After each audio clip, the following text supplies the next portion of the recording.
विवेकानंद ने एक बार कहा था कि अपने जीवन का एक लक्ष्य निर्धारित करो और पूरे शरीर को उस लक्ष्य से भर दो और हर दूसरे विचार को अपने जिंदगी से निकाल दो। यही सफल होने का मूल मंत्र है।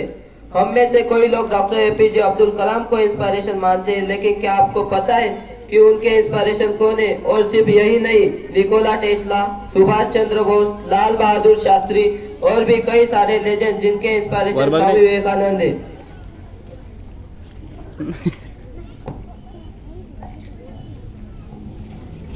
आधा भाग ऋषिकेश ने बोला, आगे का तन्मय देशमुख है। हर्षल पवार आगे का बोलने वाला। काम कौन कहते तुम्ही?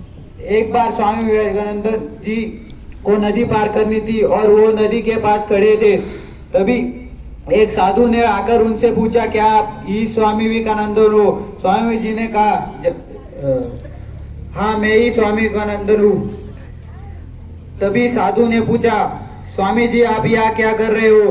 स्वामी जी ने कहा, मुझे नदी पार करनी है, मैं नाव का इंतजार कर रहा हूँ।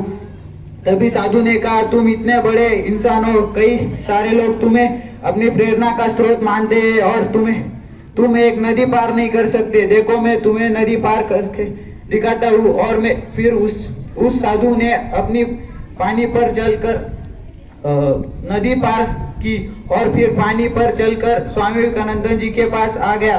देखो मेरे पास इतनी शक्ति है, इतना टैलेंट है, मेरे पास इतना ज्ञान है, तभी मुझे कोई नहीं जानता। तुम्हारे पास कोई ज्ञान नहीं, कोई शक्ति नहीं, तुम्हें सब जानते हैं। तभी स्वामी जी ने मुस्कुराए। तुम्हें ये सीखने के कितना टाइम लगा? साधु ने कहा 15 साल। स्वामी जी की नाव आ गई और स्वामी जी ने साधु को नाव में बिठाया हुआ।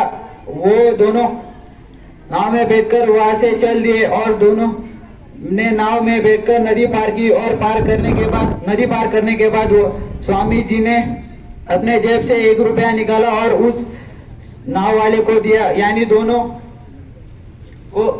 के 50-50 पैसे मिलाकर 1 रुपया उसे दिया।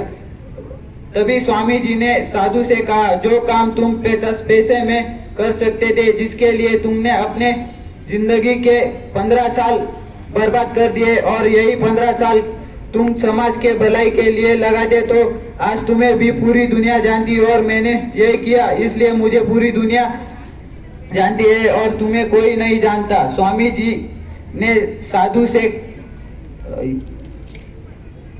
से कहा, तुम्हारी तरह कई सारे लोग ऐसी चीजों में दिन हफ्ते साल लगा देते हैं जिनका उनकी जिंदगी में कोई मतलब नहीं रहता। इसलिए अपने वक्त को ऐसी जगह पर लगाओ जहाँ पर उसका असलियत में कोई सेंस निकले, क्योंकि वक्त से बढ़कर इस दुनिया में कोई भी महत्वपूर्ण चीज नहीं है। अगर समय बर्बाद तो जिंदगी बर्बाद। Thank you.